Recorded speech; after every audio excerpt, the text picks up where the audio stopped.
또 어머님이 오신다고? 도대체 왜 그렇게 우리 집에 집착하시는 건데? 집착이라니. 엄마가 여기 오는 게 뭐가 그렇게 문제야? 그냥 가족이랑 시간을 보내고 싶어 하시는 거잖아. 시간을 보내고 싶어 하시는 게 아니라 날 감시하려고 오는 것 같아. 내가 뭘 하든 간섭하고 뭘 하든 흠잡으려고 하시는 게 뻔하잖아. 엄마가 당신한테 흠잡으려고 오는 게 아니야. 그냥 지금 상황이 힘드시니까 내가 오시라고 했어. 왜 그렇게 나쁘게 생각해? 당신은 몰라서 그래. 어머님은 내가 뭘 하든 마음에 안 들어 하시는 게 분명해. 그리고 내가 어머님한테 어떻게 대하든 당신만 두둔하시잖아. 그건 당신이 너무 민감하게 받아들이는 거야. 엄마가 당신한테 직접적으로 뭘 하신 것도 아니잖아. 내 문제라고? 지금 내가 문제라고 말하는 거야? 그래. 엄마가 무슨 큰 잘못이라도 했어? 근데 당신은 무조건 엄마를 싫어하고 엄마가 오시는 것만으로도 스트레스를 받는다고 하잖아. 이건 그냥 정신적으로 이상하다고밖에 안 보여. 뭐라고? 당신 지금 나한테 정신적으로 이상하다고 한 거야?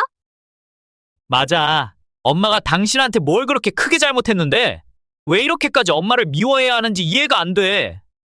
당신 정말 최악이다. 내가 이렇게 힘들다고 말해도 엄마 편만 드는 거야? 나보고 미쳤다고까지 말하면서?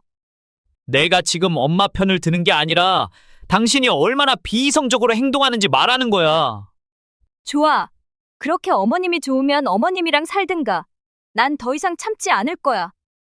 대화만 듣고는 누가 잘못인지 모르겠는 상황인데요.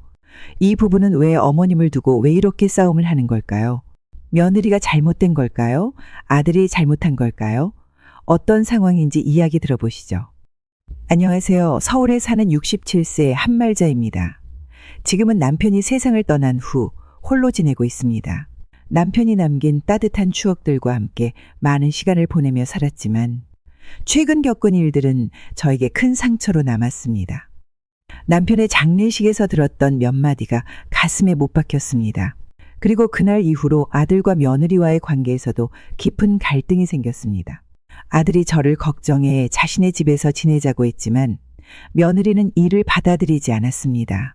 그 이후로도 여러 사건이 이어지며 우리 가족은 큰 어려움을 겪게 되었습니다. 오늘은 제가 겪었던 이야기와 그로 인해 어떤 결심을 하게 되었는지 말씀드리려고 합니다. 이 이야기를 통해 많은 분들이 저와 같은 상황에서 힘을 얻고 스스로를 지킬 수 있는 용기를 얻으셨으면 좋겠습니다. 제 이야기가 마음에 와닿으셨다면 따뜻한 위로와 격려 댓글 남겨주시고 구독과 좋아요도 부탁드립니다. 그럼 지금부터 제 이야기를 시작하겠습니다. 제가 젊었을 때의 삶은 누구보다 평범하고 소박했습니다. 남편과 함께 작은 가게를 운영하며 아이를 키우던 시절이 떠오릅니다. 남편은 성실하고 따뜻한 사람이었습니다. 항상 가족을 먼저 생각하며 제가 힘들어 보이면 조용히 가게를 마감하고는 따뜻한 차를 건네주곤 했습니다. 그런 모습에 의지하며 두 아이를 키우고 작은 보금자리를 만들어갔습니다. 특히 아들은 어릴 적부터 명랑하고 똑똑한 아이였습니다. 초등학교에 입학했을 때 처음으로 받은 상장을 들고 와 활짝 웃으며 말했어요. 엄마, 이거 내가 엄마를 위해 받은 거야. 그 한마디 얼마나 울컥했는지 모릅니다. 그때부터 저는 이 아이가 훌륭한 어른으로 자랄 수 있도록 무엇이든 해주겠다고 결심했었습니다. 시간은 빠르게 흘러갔고 아들은 대학을 졸업하고 사회에 나가 좋은 직장에서 일하게 되었습니다. 남편과 저는 아들이 결혼하던 날 그동안의 고생이 보람으로 다가오는 순간을 맞았습니다. 결혼식장에서 신랑으로 서 있는 아들의 모습을 보고 남편은 제 손을 꼭 잡으며 이렇게 말했습니다. 여보, 우리가 잘 키웠어요. 정말 잘 키웠어. 저는 그 말이 참 고마웠습니다. 며느리와도 처음에는 사이가 좋았습니다. 깍듯하고 예의 바른 모습에 만족하며 잘 지낼 수 있을 거라 생각했습니다. 종종 집에 놀러 오거나 음식을 함께 나누며 소소한 행복을 즐기던 시절도 있었습니다. 그때는 며느리와 함께 웃으며 일상을 이야기하던 날들이 참 따뜻했습니다. 남편이 아프기 시작한 것도 그 즈음이었습니다. 처음에는 단순한 피로라고 생각했지만 병원에서 중병 판정을 받았을 때는 모든 것이 무너지는 듯 했습니다. 병간호를 하며 그가 우리 가족에게 얼마나 큰 존재였는지 다시 한번 느끼게 되었습니다. 하지만 너무 늦은 걸까요? 이제 제 곁을 떠났네요. 남편의 장례식장은 참으로 조용하면서도 무겁게 느껴졌습니다. 한평생 가족을 위해 살아온 남편을 떠나보내는 마지막 자리였기에 그곳에 있는 모든 것이 하나하나 마음에 새겨지는 것 같았습니다. 검은 상복을 입은 사람들은 각자의 방식으로 남편을 기리고 있었습니다.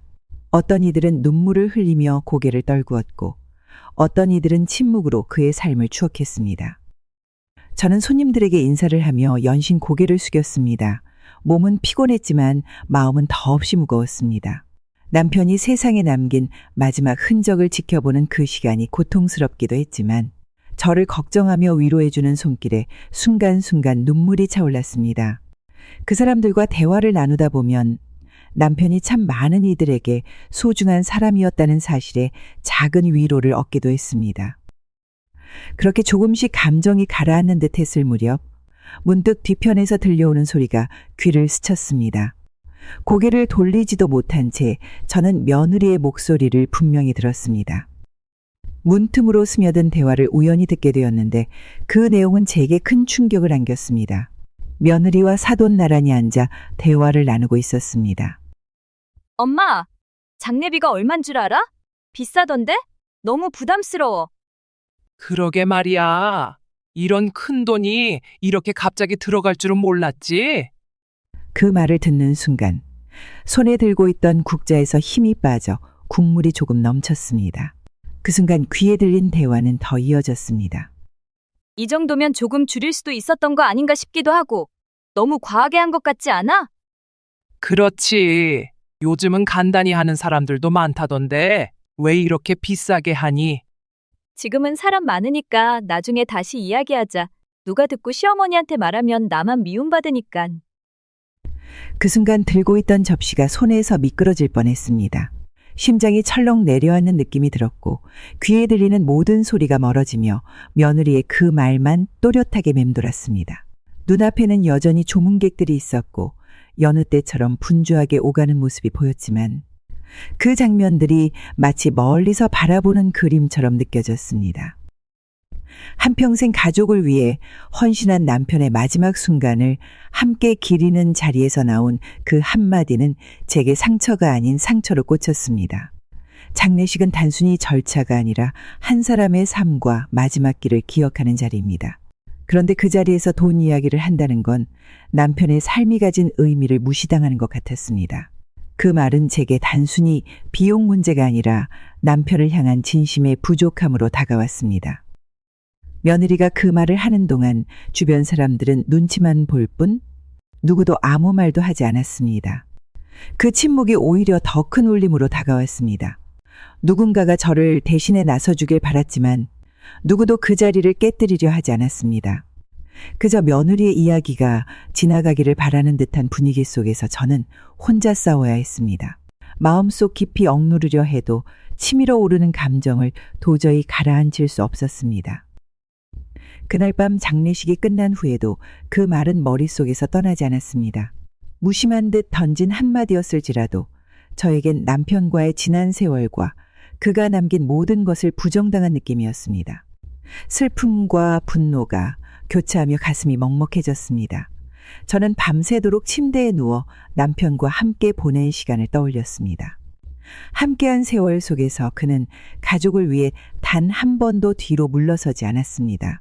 추운 겨울날에도 새벽같이 일어나 일을 하러 나가던 모습, 아이들을 위해 밥 한 술이라도 더 챙기려던 남편의 손길이 어제 일처럼 선명했습니다.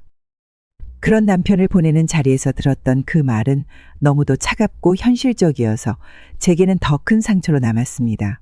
저는 며느리의 그 말이 남편이 살아온 삶과 그가 가족을 위해 쏟았던 노력을 부정당한 것처럼 느껴졌습니다. 차마 그 자리에서 말을 꺼낼 수는 없었지만 제 속은 갈갈이 찢어지는 것 같았습니다. 이 모든 걸 남편이 알았더라면 얼마나 슬퍼했을까. 그 생각이 들 때마다 눈물이 멈추질 않았습니다. 장례식이 끝난 뒤 조문객들이 하나둘 떠나는 모습을 바라보며 마음이 복잡해졌습니다. 남편을 떠나보낸 현실은 그저 무겁기만 했습니다.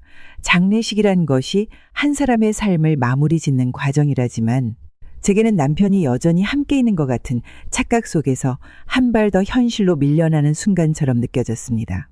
주변이 조용해질수록 그 적막함은 더 깊이 다가왔습니다. 그때 아들이 제 손을 잡으며 조심스럽게 이야기를 꺼냈습니다. 엄마, 이제 혼자 계시는 건 정말 안 될 것 같아요. 우리 집으로 오세요. 혼자 있으면 너무 힘드실 거잖아요. 아들의 걱정 가득한 목소리는 순간 마음에 따뜻한 파동을 일으켰습니다. 남편을 떠나보낸 이후 처음으로 제가 여전히 누군가에게 중요한 존재라는 느낌이 들었습니다. 한동안 아무 말도 못하고 그의 얼굴을 바라보았습니다. 엄마, 저희 집에서 같이 지내시면 저도 마음이 놓일 것 같아요. 그의 말은 정말 진심이었고 그 순간만큼은 그 진심이 제 마음의 위안이 되었습니다. 하지만 그 따뜻한 순간은 오래가지 않았습니다. 뒤에서 들려오는 며느리의 목소리가 그 조용한 위로를 산산이 깨뜨리고 말았습니다. 며느리는 아들은 한쪽으로 데려가 대화를 나누고 있었습니다.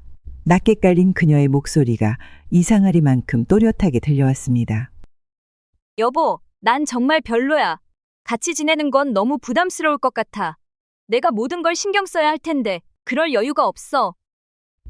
그 말이 제 귀에 들어오는 순간 발이 멈춰버렸습니다. 눈앞의 풍경은 그대로였지만 세상이 갑자기 멈춘 듯한 기분이었습니다. 며느리의 말 한마디 한마디가 제 가슴을 무겁게 짓눌렀습니다. 지금도 우리가 힘들잖아. 이런 상황에서 어머니까지 오는 건 무리야. 며느리의 말은 마치 내가 그 집에 들어가는 것 자체가 그들에게 감당하기 어려운 짐이라는 것을 확증하는 것처럼 들렸습니다. 마음 한구석에서는 내가 정말 그들에게 이렇게까지 부담스러운 존재인가? 라는 생각이 퍼져나갔습니다. 아들은 여전히 저를 바라보며 진심 어린 눈빛으로 설득하려 했었습니다. 엄마, 정말 같이 계시면 좋겠어요. 제가 다 알아서 할 테니까요. 아들의 따뜻한 손길은 고마웠지만 며느리의 차가운 목소리는 제 마음 깊은 곳에 이미 상처를 남겼습니다. 제가 정말 그 집으로 가도 되는지에 대한 의문은 쉽게 사라지지 않았습니다. 그래서 조심스럽게 아들에게 말했습니다. 내 마음은 정말 고마워. 하지만 지금은 내가 조금 혼자 있고 싶어. 집에 돌아가서 정리도 하고 생각할 시간이 필요할 것 같구나. 아들은 잠시 망설이더니 고개를 끄덕였습니다. 그럼 편히 쉬세요. 언제든 필요하시면 말씀만 해주세요. 그의 배려심 깊은 말에도 불구하고 마음은 이미 무겁게 가라앉아 있었습니다. 차를 타고 집으로 돌아오는 길, 바깥 풍경이 이상할 정도로 또렷하게 보였습니다. 지나가는 나무들과 사람들, 그리고 멀리서 들려오는 도시의 소음까지도 평소보다 선명하게 느껴졌습니다. 그러나 제 안의 혼란은 쉽게 정리되지 않았습니다. 내가 정말 그들에게 짐이 되는 걸까? 남편이 있었더라면 이런 순간엔 어떻게 했을까라는 생각이 계속 머릿속을 맴돌았습니다. 집에 도착해 문을 열었을 때 모든 것이 고요했습니다. 남편이 떠난 이후 느꼈던 적막함은 여전히 그 자리에 있었지만 이번에는 조금 다르게 다가왔습니다. 혼자라는 사실이 외롭기도 했지만 이 공간은 제가 혼란스러운 감정과 생각들을 정리할 수 있는 유일한 곳이라는 생각도 들었습니다. 저는 거실 소파에 조용히 앉아 남편과 함께했던 시간들을 떠올렸습니다. 그의 따뜻한 말과 배려가 생각날수록 이 외로운 상황에서도 스스로를 다잡아야 한다는 결심이 조금씩 생겨나는 것 같았습니다. 남편이 떠난 첫 제삿날은 생각보다 무겁게 다가왔습니다.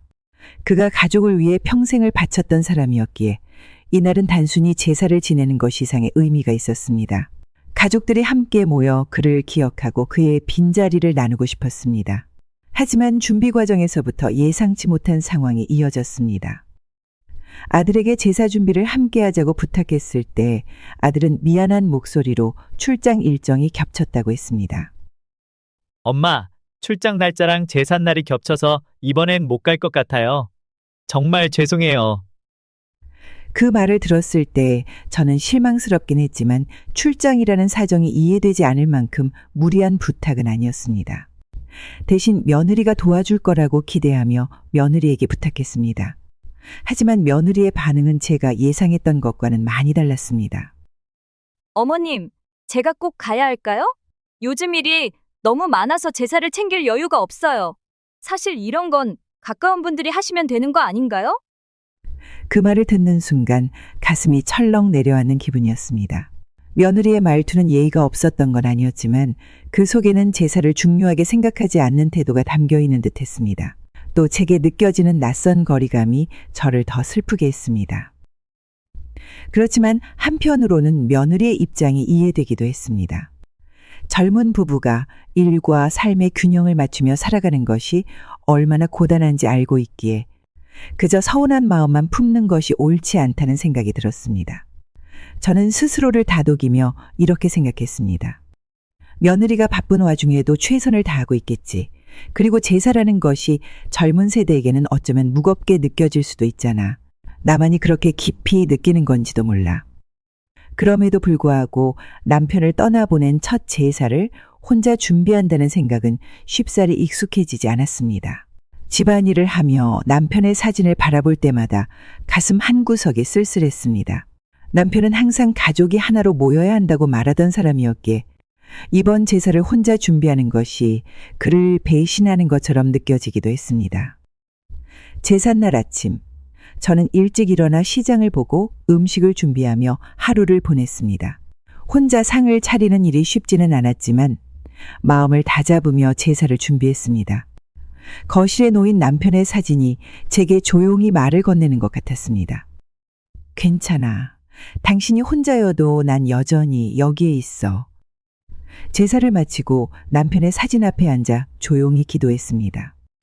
가족들이 함께하지 못한 것은 아쉬웠지만 그럼에도 저는 남편을 위해 최선을 다한 하루를 보냈다는 생각으로 스스로를 위로했습니다. 그날 밤 거실에서 멍하니 앉아 남편을 떠올리며 생각했습니다. 며느리에게 섭섭함을 느꼈던 순간들도 떠올랐지만 한편으로는 저와는 다른 방식으로 고단한 삶을 살아가고 있다는 것을 이해하려 노력했습니다. 아마 며느리도 자신의 자리에서 힘들겠지. 내가 느끼는 슬픔과 며느리의 어려움은 다른 종류일 뿐일 거야. 그 생각에 마음이 조금 가라앉았지만 여전히 남편을 위한 이 날이 더 많은 사람들과 나눌 수 있는 자리였으면 하는 바람은 쉽게 사라지지 않았습니다. 남편이 떠난 뒤 아파트는 그와의 추억으로 가득한 공간이었습니다. 거실 창문을 통해 들어오는 아침 햇살조차 남편과 함께했던 평범한 일상이 떠올라 한없이 그리움을 자아내곤 했습니다. 하지만 그 적막함은 시간이 지날수록 더 깊어졌습니다. 집안에서 들리는 건 제 발소리와 간간이 울리는 전화벨 소리뿐이었으니까요. 그러던 어느 날 아들과 며느리가 오랜만에 집을 방문했습니다. 아들은 거실을 둘러보며 대화의 물꼬를 텄습니다. 엄마, 여기 혼자 계시느라 힘드시죠? 집도 넓고 관리하기도 쉽지 않으실 텐데요. 저는 별다른 대답을 하지 않았습니다. 아들의 걱정 어린 목소리는 고마웠지만 며느리의 눈빛은 어디선가 결정을 요구하는 듯했습니다. 며느리는 잠시 머뭇거리다 조심스럽게 입을 열었습니다. 어머님, 혹시 최근 뉴스 보셨어요? 요즘 아파트 값이 많이 떨어지고 있다던데요. 지금이 팔기에 가장 적기라고 하더라고요. 그 말을 듣는 순간 머릿속이 복잡해졌습니다. 이 집은 남편과 제가 함께 싸운 세월의 흔적이 담긴 곳이었습니다. 이곳을 떠난다는 건 상상도 하지 못한 일이었습니다. 하지만 며느리의 말은 단순한 제안이 아니라 어느 정도 결정이 내려진 듯한 느낌을 주었습니다. 엄마, 저희가 이런 말씀을 드리는 건 엄마를 걱정해서예요. 아파트를 팔면 엄마도 조금 더 편하게 지내실 수 있고 혼자 계시는 것도 덜 외로우실 거예요. 저희 집으로 오시면 같이 지내면서 더 잘 챙겨드릴 수 있을 것 같아요. 아들의 말은 따뜻했고 진심 어린 걱정이 느껴졌습니다. 그러나 마음 한구석에서는 여전히 이 집을 떠나야 한다는 생각이 저를 무겁게 짓눌렀습니다. 남편과 함께했던 날들이 이 집의 구석구석에 깃들어 있었기 때문입니다. 주방에서 남편이 요리하던 모습, 작은 방에서 읽던 그의 책들, 창가에서 함께 마시던 차 한 잔의 기억까지 이곳은 단순한 집이 아니라 우리의 삶 그 자체였습니다. 잠시 생각에 잠겨있던 제게 며느리가 덧붙였습니다. 사실 저희도 요즘 생활이 조금 힘들어서요. 아파트를 팔면 어머님께도 도움이 될 거고 저희도 조금 숨을 돌릴 수 있을 것 같아요. 그 말을 들었을 때 며느리의 현실적인 입장이 이해되면서도 섭섭함이 몰려왔습니다. 제가 이 집을 떠난다면 정말로 모두에게 좋은 일이 될까? 아니면 단지 그들의 계획에 맞추기 위한 희생일 뿐일까? 머릿속에서 여러 생각이 떠올랐습니다. 엄마, 저희가 정말 잘 모실게요. 너무 걱정하지 마세요. 아들은 며느리를 설득하려 애쓰는 듯 보였지만 그 순간 저는 이미 마음이 지쳐 있었습니다. 한편으로는 이곳에서의 외로움과 남편을 떠올릴 때마다 밀려오는 그리움이 너무 힘들게 느껴지는 것도 사실이었습니다. 그날 밤 거실에 앉아 남편의 사진을 바라보며 깊은 생각에 잠겼습니다. 남편이 살아있었다면 이런 상황에서 어떻게 했을까? 남편은 항상 가족을 중요하게 생각하던 사람이었기에 아들과 며느리의 말을 들었을지도 모릅니다. 그러나 그와 함께했던 추억이 깃든 이곳을 떠나라는 결정을 혼자 내리는 것은 쉽지 않았습니다. 다음 날 아침 저는 남편의 사진을 향해 작게 속삭였습니다. 당신이라면 뭐라고 했을까요? 그날 이후로도 아파트를 팔아야 할지, 가족과 함께 살게 되는 것이 정말로 나를 위한 선택일지 계속 고민했습니다. 남편이 떠난 후 혼자 남겨진 집에서의 시간은 생각보다 빠르게 흘렀습니다. 하지만 그 빠름 속에서 제 마음속은 여전히 무겁고 복잡했습니다. 이 집은 남편과 함께 이룬 가장 큰 결실이었고 우리의 이야기가 담긴 공간이었습니다. 그러나 시간이 지나면서 이곳에서 홀로 살아가는 것이 점점 더 힘들게 느껴졌습니다.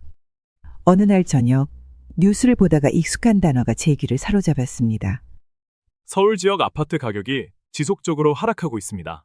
전문가들은 지금이 매매를 고려하기에 적절한 시기라고 조언합니다. 그 화면을 보며 저는 깊은 생각에 잠겼습니다. 아들과 며느리가 이야기했던 내용들이 다시 떠올랐습니다.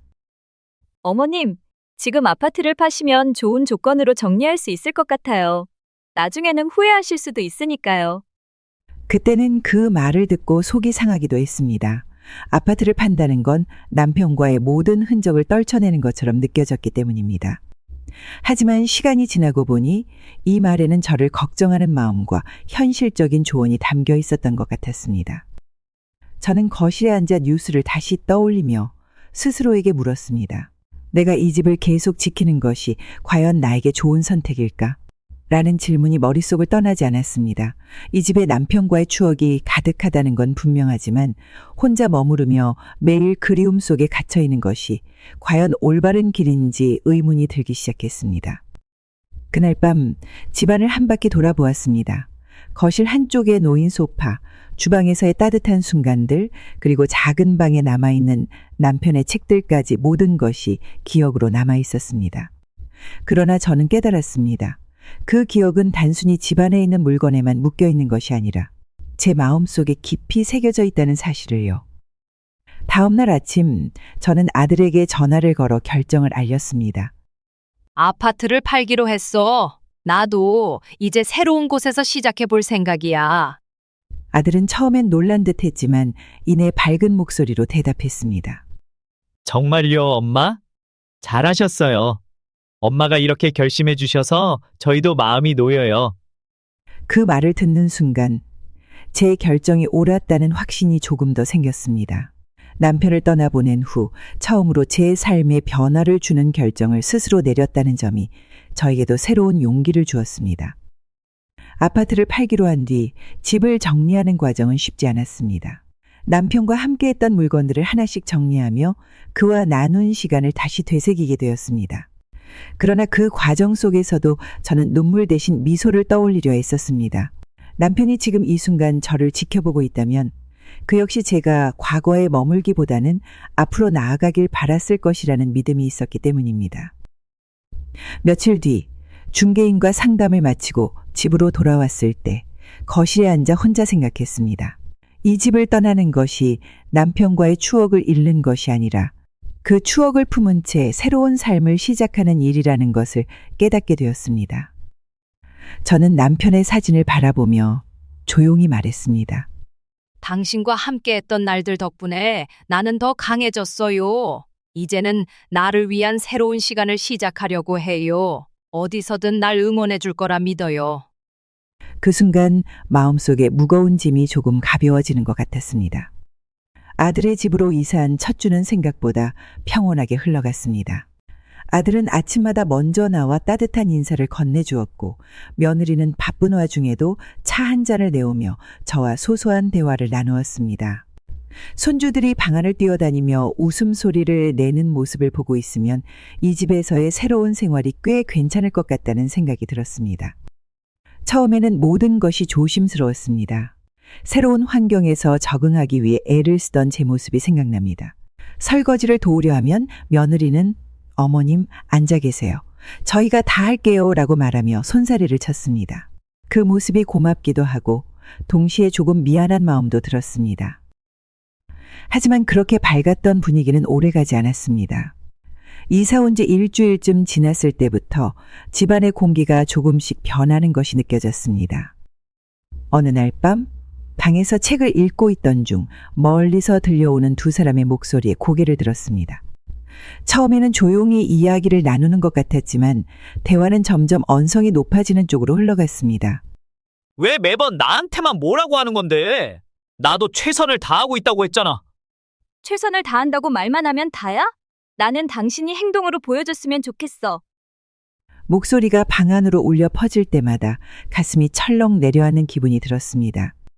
두 사람의 갈등이 단순한 의견 차이가 아니라는 것이 느껴졌습니다. 저는 문을 열고 나갈까 고민했지만 그 순간 발이 움직이지 않았습니다. 며칠 뒤 또 다른 상황이 벌어졌습니다. 거실에서 손주들과 함께 시간을 보내던 저녁이었습니다. 며느리가 저녁 준비를 하며 조용히 한마디를 던졌습니다. 오늘도 늦었네. 또 내가 다 해야 하잖아. 내가 일부러 늦었냐? 회사에서 이렇게 늦게 끝나는데 그걸 어떻게 하라고? 그 순간 공기가 차갑게 얼어붙는 듯한 느낌이 들었습니다. 저는 아무 말 없이 손주들을 방으로 데려갔습니다. 그들의 다툼은 저에게 말을 거는 대신 더 날카로워지는 쪽으로 흘러갔습니다. 다툼이 계속 이어지는 동안 저는 부엌으로 가 설거지를 시작했습니다. 물이 손끝에 닿는 차가운 느낌이 감정의 복잡함을 잠시나마 잊게 해줄 거라 기대했지만 갈등의 소리가 끊이지 않아 마음은 여전히 무거웠습니다.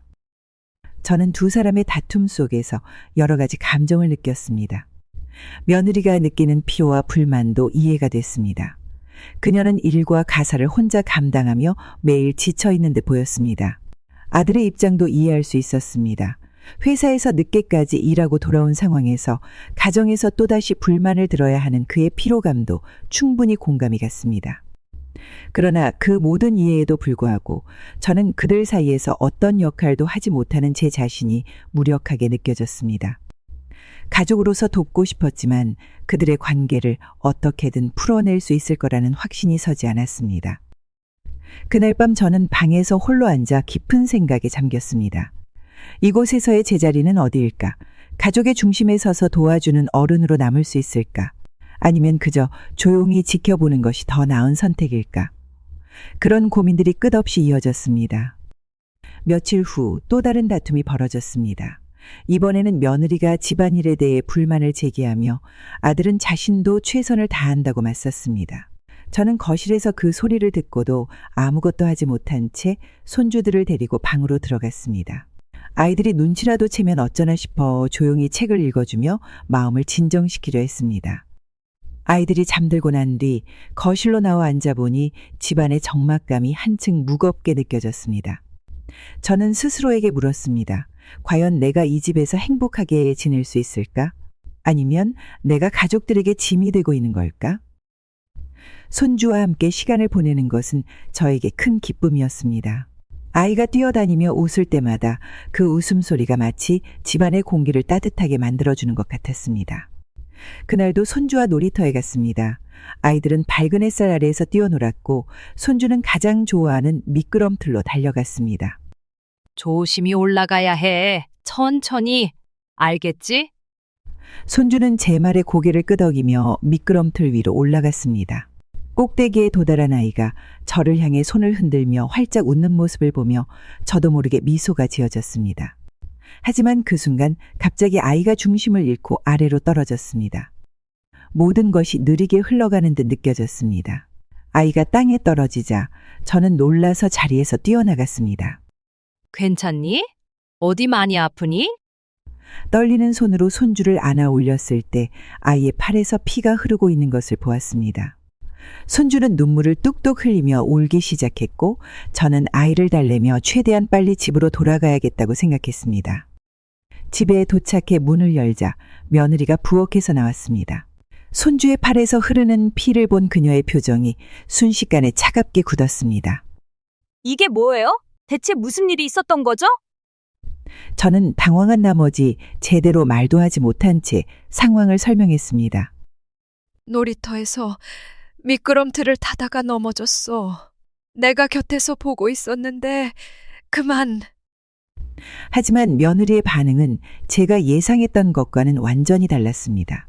걱정보다는 비난에 가까운 말투로 그녀는 손주의 상태보다 제 잘못을 지적하는데 더 초점을 맞췄습니다. 그러니까 왜 제대로 안 봤어요? 아이가 다치는 걸 어머님은 아무렇지도 않게 생각하시나 봐요? 그 순간 가슴이 쿵 내려앉았습니다. 저는 어떻게 대답해야 할지 몰라 멍하니 그녀를 바라보았습니다. 내가 곁에서 지켜봤는데 갑자기 중심을 잃고. 지켜보기만 하면 뭐해요? 사고를 막아야지요. 정말 이럴 거면 어머님이 우리 아이를 돌보는 게 맞는지 모르겠네요. 그녀의 말은 칼처럼 날카롭게 가슴을 찔렀습니다. 제가 손주를 돌볼 자격조차 없다는 말처럼 들렸습니다. 죄책감과 당혹스러움이 뒤섞여 아무 말도 하지 못한 채 손주를 치료받으러 데려갔습니다. 아이를 치료받게 하고 방에 쉬게 한 뒤 저는 거실로 나와 조용히 앉았습니다. 며느리는 아무 말 없이 부엌에서 움직이고 있었고 그 소리는 제게 더 큰 부담으로 다가왔습니다. 결국 이렇게 되잖아요. 어머니가 온 후 제가 더 힘들어지는 것 같아요. 그녀의 혼잣말 같은 투덜거림은 일부러 들으라는 말처럼 제 귀에 들어왔습니다. 제 존재가 그들에게 짐이 되고 있다는 생각이 점점 더 커졌습니다. 저녁이 되자 아들이 퇴근하고 집에 들어왔습니다. 하루 종일 손주를 돌보느라 정신없이 보냈던 시간이 지나고 이제야 집안이 잠시 조용해질 줄 알았습니다. 그러나 그 기대는 오래가지 않았습니다. 아들은 현관문을 열고 들어오면서 무거운 한숨을 내쉬었고 저는 거실 한쪽에서 조용히 앉아 있었습니다. 그런데 현관 쪽에서 들리는 아들의 목소리가 차츰 높아지기 시작했습니다. 오늘도 아이가 다쳤다며? 대체 어떻게 된 거야? 왜 이렇게 신경을 안 쓰는 건데? 또 나한테 뭐라고 하려고? 어머님이 아이를 돌보셨잖아. 왜 나한테 책임을 묻는 거야? 그들의 대화는 처음엔 낮은 목소리로 시작되었지만 점점 날카로운 어조로 변해갔습니다. 저는 자리를 떠나려 했지만 두 사람의 대화가 귀를 잡아당기듯 선명히 들려왔습니다. 어머니가 아이를 돌보는 게 맞긴 해? 당신은 왜 이 문제를 심각하게 보지 않아? 그러면 당신은 뭘 했는데? 회사에서 일한다고 다 된 줄 알아? 나는 일도 하고 집안일까지 다 하잖아. 그런데도 당신은 불만뿐이야. 그들의 목소리가 점점 커지자 마음이 복잡해졌습니다. 두 사람의 말은 단순히 하루의 피로감에서 나온 다툼처럼 보이지 않았습니다. 그들의 대화는 점점 더 깊은 문제를 드러내고 있었습니다. 그리고 약속했잖아. 어머님이 여기 계시는 건 1년뿐이라고. 왜 아직도 요양원 보내드릴 생각을 안 하는 건데? 당신이 그 말을 지금 왜 꺼내는 건데? 미쳤어? 그 순간 저는 숨이 멎는 것 같았습니다. 제가 이 집에 있는 것이 두 사람에게 큰 갈등의 원인이 되고 있다는 것을 뼈저리게 느낄 수 있었습니다. 제 존재가 그들에게 무거운 짐이 되고 있다는 생각이 머릿속을 떠나지 않았습니다. 그러면 당신이 다 알아서 해. 나는 정말 한계야. 내가 얼마나 힘든지. 당신은 알기나 해? 당신이 힘들다고 말하면 나는 안 힘들어? 그들의 말은 점점 더 감정적으로 치닫았습니다. 저는 방으로 들어가고 싶었지만 발이 떨어지지 않았습니다. 그들의 대화는 단순히 두 사람의 의견 충돌이 아니라 저로 인해 만들어진 문제처럼 느껴져 마음이 무겁고 답답했습니다. 결국 아들의 목소리가 더 높아지며 다툼은 절정에 이르렀습니다. 당신은 정말 어머니를 이렇게 대하는 게 맞다고 생각해?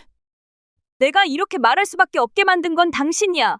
당신은 나한테 뭐든 떠넘기면서 정작 어머님 문제도 제대로 결정 못하잖아.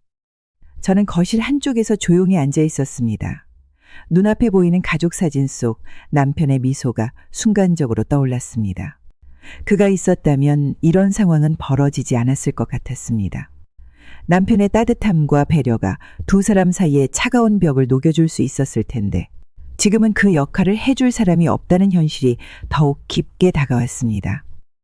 다툼이 끝난 뒤 집안은 정막으로 가득 찼습니다. 저는 방으로 돌아와 앉아있지만 마음은 여전히 어수선했습니다.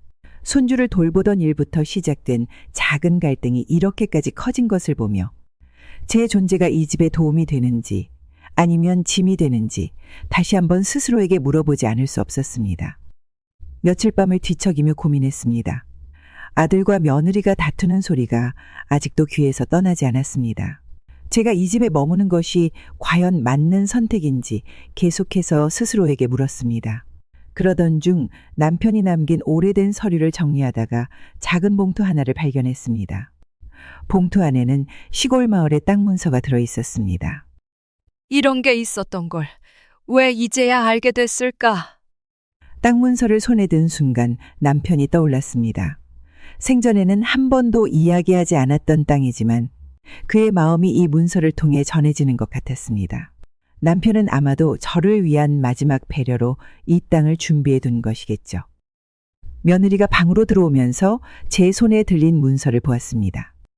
어머님, 그게 뭐예요? 저는 조심스럽게 대답했습니다. 남편이 남긴 땅 문서야. 시골에 있는 작은 땅인데 나도 지금까지 몰랐어. 며느리는 문서를 한참 쳐다보더니 부엌으로 걸어갔습니다. 곧이어 부엌에서 아들과 며느리의 목소리가 점점 커지는 것이 들렸습니다. 당신 이런 게 있었다는 걸 알고 있었어? 왜 나한테는 말도 안 했어? 무슨 소리야? 나도 지금 처음 듣는 건데. 며느리는 믿을 수 없다는 듯 목소리를 높였습니다. 이런 게 있었으면 내가 어머님께 더 잘했겠지. 어떻게 이런 중요한 걸 모를 수 있어? 그 말이 제 귀에 날카롭게 꽂혔습니다. 저는 문 밖에서 두 사람의 대화를 들으며 마음이 복잡해졌습니다. 너 지금 무슨 소리를 하는 거야? 어머니를 어떻게 대했어야 한다는 건데? 그게 중요한 게 아니잖아. 당신은 가족인데 이런 걸 왜 몰랐냐고. 그들의 말다툼은 점점 더 감정적으로 치달았습니다. 며느리의 목소리에서 느껴지는 불만은 단순히 땅 문서 때문이 아니라 이 집에서 제가 있는 것 자체에 대한 불만으로 보였습니다. 내가 이 사실을 알았으면 이렇게 힘들게 살 필요가 있었겠어? 그 말을 들은 순간 저는 더 이상 그 자리에 있을 수 없었습니다. 방으로 돌아와 문을 닫았지만 며느리의 말이 머릿속에서 떠나지 않았습니다. 그날 밤 저는 오랜 고민 끝에 결심했습니다. 남편이 남긴 땅이 지금 이 상황에서 제가 나아가야 할 새로운 길을 제시하고 있다는 생각이 들었습니다. 더 이상 이 집에 머무르는 것이 두 사람과 저에게 도움이 되지 않는다는 확신이 생겼습니다. 남편이 남긴 땅을 어떻게 활용할지 고민은 깊어졌습니다. 작은 봉투에 담긴 땅 문서를 손에 쥔 채로 몇 날 며칠을 보냈습니다. 땅이 있다는 사실만으로도 막연한 희망이 생겼지만 그것을 어떻게 현실로 만들 수 있을지 혼자서는 알 수 없었습니다. 어느 날 오래전부터 펜션을 운영하며 살고 있는 친구가 떠올랐습니다. 그 친구는 저와 비슷한 나이에 삶을 새롭게 시작했던 사람으로 제가 고민을 나누기 적합한 사람이었습니다. 전화를 걸어 친구를 만났습니다. 내가 시골에 땅이 있는데 어떻게 해야 할지 모르겠어. 펜션 같은 걸 지어볼까 싶긴 한데 내가 잘할 수 있을까? 친구는 제 말을 듣고 잠시 고민하는 듯 하더니 밝은 미소를 지으며 대답했습니다. 펜션 정말 괜찮은 아이디어야. 요즘 사람들 공기 좋은 곳에서 쉬고 싶어 하는 사람이 얼마나 많은데? 처음엔 힘들겠지만 내가 하면 분명 잘할 거야. 친구의 긍정적인 대답은 제 마음속에 막연한 두려움을 조금 누그러뜨렸습니다. 하지만 여전히 혼자서 그런 일을 시작할 수 있을지 걱정이 앞섰습니다. 그런데 내가 그걸 할 수 있을까? 펜션 운영은 너무 복잡하지 않아? 친구는 고개를 끄덕이며 경험에서 나온 조언을 이어갔습니다. 처음부터 혼자 다 하려고 하면 안 돼. 도움받을 곳을 찾아야 해. 건축업체를 신중히 고르고 관리할 시스템도 천천히 배우면 돼. 그리고 제일 중요한 건 내가 그곳에서 잘 지낼 수 있느냐야. 그날 친구와의 대화는 제게 큰 용기를 주었습니다. 남편이 남긴 땅이 단순한 재산이 아니라 새로운 삶의 시작점이라는 생각이 들기 시작했습니다. 공기 좋은 그곳에서 남편이 남겨준 선물로 스스로의 삶을 만들어갈 수 있다는 기대감이 생겼습니다. 집으로 돌아오는 길, 저는 펜션을 어떻게 지을지 구체적인 계획을 떠올리기 시작했습니다. 어디서부터 시작해야 할지 막막했지만 그 막막함 속에서도 새로운 삶에 대한 설렘이 저를 밀어붙였습니다. 며칠 뒤 저는 땅이 있는 시골로 내려갔습니다. 넓게 펼쳐진 초록의 땅을 바라보니 마음이 두근거렸습니다. 잡초가 무성하게 자란 모습에서도 이곳이 새로운 생명으로 가득할 수 있다는 희망이 보였습니다. 남편이 이 땅을 남긴 이유가 바로 이런 게 아니었을까? 현장을 둘러본 뒤 저는 펜션 건축업체를 선정하기 위해 여러 회사를 알아보았습니다. 처음엔 예산이 부족하다고 느껴졌지만 작은 규모로 시작해 차근차근 키워가겠다는 생각으로 방향을 잡았습니다. 업체와 상담을 진행하며 설계도와 예산을 조율하는 과정은 쉽지 않았지만 매 순간이 새로운 도전처럼 느껴졌습니다. 비밀스럽게 공사가 시작되었습니다. 가족에게도 친구들에게도 이 계획을 알리지 않았습니다. 제가 이 일을 스스로 해내고 싶었기 때문입니다. 매일 아침 공사 현장을 찾아가 변화해가는 모습을 확인하는 것이 제 하루의 낙이 되었습니다. 작은 나무집의 골격이 세워질 때마다 제가 꿈꾸던 새로운 삶이 조금씩 현실이 되어가는 기분이 들었습니다. 공사가 진행되는 동안 저는 매일 바빠졌습니다. 펜션에서 제공할 서비스를 구상하고 근처에서 필요한 물건들을 조사하며 하루를 보냈습니다. 설레는 마음과 함께 제가 선택한 이 길이 옳은지 고민도 계속되었습니다. 그러나 매번 공사 현장에서 새로운 모습을 볼 때마다 남편의 따뜻한 손길이 저를 지켜보고 있는 것 같은 위안을 받았습니다. 어느 날 공사 현장에 서서 완성되어가는 건물을 바라보며 생각했습니다. 이곳은 단순히 내가 사는 곳이 아니야. 내가 다시 웃고 행복을 나눌 수 있는 장소가 될 거야. 펜션이 완성될 때쯤 저는 제 마음이 새롭게 단단해지는 것을 느꼈습니다. 남편이 남긴 선물은 저를 이끌어 새로운 시작을 할 수 있게 해주었습니다. 아들과 며느리의 다툼은 하루가 다르게 격렬해졌습니다. 조용히 시작되던 말다툼은 금세 목소리가 높아졌고 결국 서로의 마음에 상처를 남기며 끝나는 일이 반복되었습니다. 저는 방 안에서 그 소리를 들을 때마다 마음이 무거워졌습니다. 두 사람의 다툼 속에서 제가 이 집에 머무르는 것이 점점 더 불편한 상황을 만들고 있다는 생각이 떠나지 않았습니다. 어느 날 밤 아들이 부엌에서 무언가를 정리하며 혼잣말을 내뱉는 소리가 들렸습니다. 이렇게 사는 게 무슨 의미가 있지? 그 한마디가 제 가슴을 무겁게 때렸습니다. 저는 책을 덮고 조용히 아들에게 다가갔습니다. 잠깐 얘기 좀 할래? 아들은 고개를 들더니 잠시 망설이다가 제 옆에 앉았습니다. 그의 얼굴에는 깊은 피로와 고민이 묻어나 있었습니다. 저는 한참 동안 말을 꺼내지 못했습니다. 아들의 굳은 표정을 바라보며 어떤 말을 해야 할지 고민했습니다. 너 요즘 행복하니? 아들은 잠시 멈칫하더니 고개를 떨구며 작은 목소리로 대답했습니다. 엄마, 솔직히 행복하지 않아. 그 대답을 듣는 순간 제 마음은 더욱 아팠습니다. 제가 보기에도 아들은 많이 지쳐 있었습니다. 저는 그의 손등을 조심스레 감싸며 부드럽게 말을 이었습니다.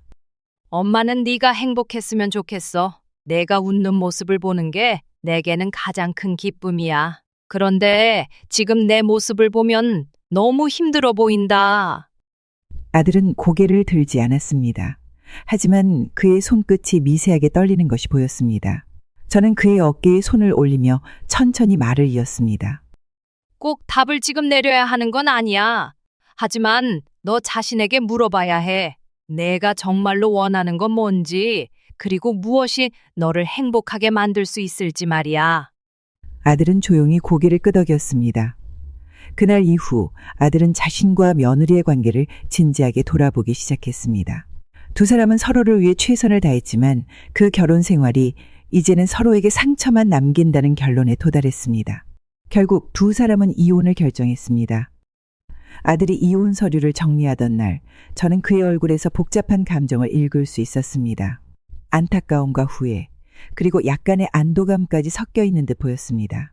저는 조용히 그의 곁에 앉아 말을 건넸습니다. 새 출발이란 항상 어렵지만 엄마는 내가 잘 해낼 거라고 믿어. 너 자신을 위해서 내가 정말로 원하는 행복을 찾아가길 바란다. 아들은 잠시 저를 바라보더니 작은 미소를 지었습니다.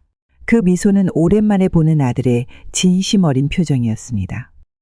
펜션이 완성되고 손님을 받기 시작하면서 아들은 펜션 일을 도와주었고 저는 매일 새로운 활력을 느꼈습니다. 손님들의 웃음소리가 펜션을 가득 채울 때마다 남편이 남겨준 이 땅이 얼마나 큰 선물이었는지 실감했습니다. 아들도 점점 평온을 되찾아가는 듯 보였습니다. 바쁜 하루를 보내고 저녁이면 푸른 언덕 너머로 지는 해를 함께 바라보며 대화를 나누는 시간이 소중했습니다.